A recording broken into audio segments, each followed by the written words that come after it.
The Toronto Blue Jays have made multiple moves. The Jays continue to make moves and shuffle up their team. We have some wild updates as it pertains to multiple Jays, but also some moves that have big implications going forward, including one no one saw coming. We're going to break down exactly what those moves are and discuss what it means, as well as discuss one of the crazier catches we have ever seen, but also some injury updates that are very interesting. A ton to go over today, folks. Before we get into it, if you're part of the percentage who aren't subscribed to the channel, this is the place to be for daily Jays content. Your guys' support has been unbelievable, and thank you guys for that. Again, thank you guys for your continued support. Ladies and gentlemen, a ton to go over today. The Jays in Seattle, the second home for Toronto Blue Jays fans, and it was showed out in yesterday night's game. They win, a huge win, but we have some big updates as it pertains to not only, some moves being made, some injury updates, all these different things, but also one interesting thing I want to say 2 and 4. But let's start with the moves that went down. Now, the one move I said that, not a lot of people saw coming, you'll dive into here, is the Tate DFA, which we'll dive into in a minute. But Michael Stefanik, as I covered in a video a couple days ago, was selected to the MLB roster and was active for yesterday's game, although he wasn't starting.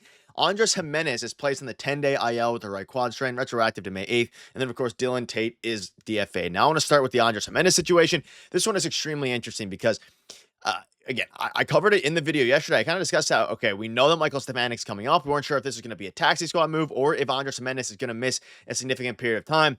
And he is on the 10-day IL. He pulled his quad, running to first base. However, it is, like I mentioned, only a 10-day IL stint, and he wasn't hitting great anyway. So, it gives him a little bit of a break. It gives some other guys like Addison Barger a golden opportunity here to really break out and show why he deserves to stay with the team among many other players. And overall, this was a pretty, crucial move here for the Jays. You also get Stefanik, who, has some MLB experience, and hopefully will be able to hit against some lefties a little bit and do some good things there, which we'll dive into. But Tate, he is DFA. Now, again, this is not a groundbreaking move by any means, but it is a move in the sense of this was a guy that the Jays signed to a pretty, major league deal. And then ultimately he got, sent down to the minors, and he was late to training camp.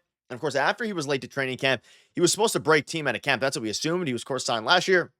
And he had some good years in the past, especially a couple of years ago with the Orioles. And he just couldn't find his footing with this team, whether that be in AAA and whether that be with the actual ball club. And they clearly, at this point, trust other guys over Tate. So Tate is gone now, and he's not going to be around. And that was one of the moves they, of course, had to make to clear up some space on the 40-man. But an interesting one there. He is a reliever, and the Jays, who are in the mud a little bit as it pertains to relievers, they don't have many guys available right now. Of course, we saw in yesterday's game, which we'll dive into, the back end of the bullpen was good. But the other side of the bullpen, again, the front of the bullpen hasn't been fantastic lately. You have Nick Sandlin out, you have Eric Swanson out, you have Tate now. He is gone. So it's going to be interesting to see what they do there. But, very, very interesting. And John Schneider came out and revealed some more details on it. So the Jays are hopeful it won't be too long for Jimenez and the IL per manager, John Schneider. He's improving, but will take a couple days off from baseball activities. And no word on Jake Bloss as the Blue Jays assess the severity of his elbow injury. We're going to have a full video on that coming soon. I mean, there's so many updates to go over, but Jake Bloss, he's been dealing with some things. We're hoping, it's not Tommy John or anything like that. We're going to keep you up to date on that, but that one is, a little bit scary if you are a Jays fan. And again, Michael Stefanik, hopefully he can, provide something for this Jays team. But the bullpen remains in a very interesting spot, especially with Eric Swanson, who, is dealing with, he actually pitched a game a couple of days ago. He's slowly starting to come back, but I would assume they have confidence in Swanee returning soon, because if they didn't, I would assume that, they'd probably keep Tate around instead of DFAing him for Swanee. But let's dive into a couple of other updates. So obviously, the Jays yesterday, a fantastic game. Addison Barger, finally his, breakout game to a degree. The Jays, Nathan Lucas with the home run, all these different things. A big win, right?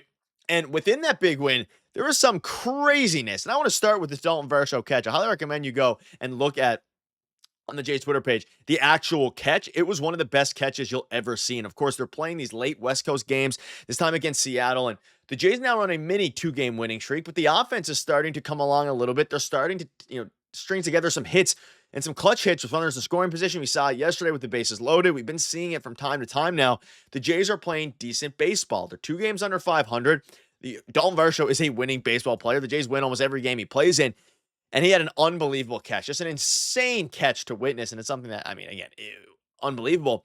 But the bigger storyline here is how good this Jays team is starting to hit now, slowly but surely. Of course, Tyler Heineman 1 for 4. Addison Barger went 3 for 4. He has been he's crazy. 2 RBIs, a rocket double. He has the fastest bat speed, or some of the fastest bat speed on the team. You have Vladdy, you have Bo starting to come along. He was on base 4 times. Like, the team is slowly but surely starting to get going. And even in their losing streak against the Angels there, the peripherals look good. Their main guys are starting to hit. Bo, Vladdy, Santander, they are really heating up. And that's what we've been talking about. That's all it'll take for this team to win games. Of course, the bullpen imploded a couple times. They got a little bit of rest now. And hopefully, if they can continue to hit the way they've been hitting, things are going to look good. And obviously, with Andres Gimenez out, who's replacing him? Addison Barger. Obviously, Clement is going to second where he plays, and Barger's been playing third base, and he's going to get a ton of playing time over the next few days.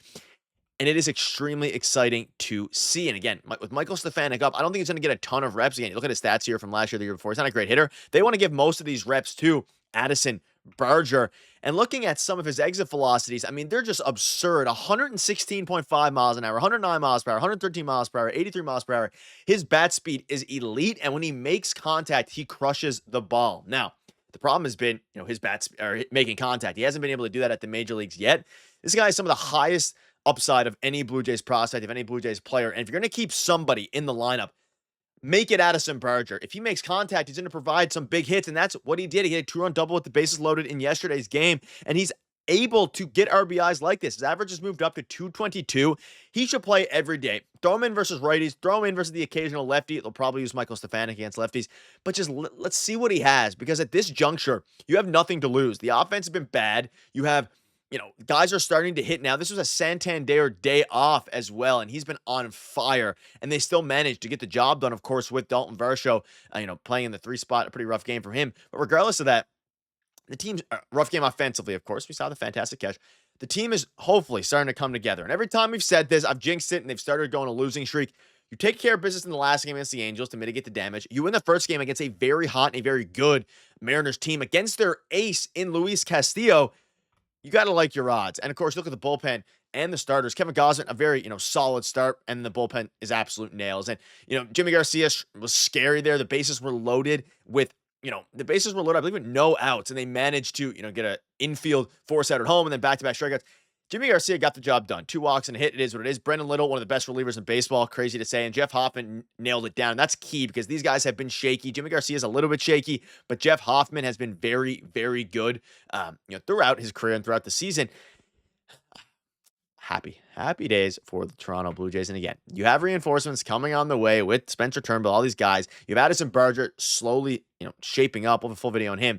At the end of the day, folks, it's going to be interesting to see what happens with Andres Gimenez, but he shouldn't be out for too long. But in the meantime, give Addison Barger as much run as humanly possible, because at the end of the day, we all want to see what he has. And when he has bat speed and peripherals like this, there's absolutely nothing that, should stop the Jays from continuing to play him out. But ladies and gentlemen, let me know down below what your thoughts are. It's a very interesting time of the season. You have to maintain around 500. The Yankees are starting to win a bit of games. The Orioles maintain and then go on a big win streak. Thank you guys for watching. Cheers.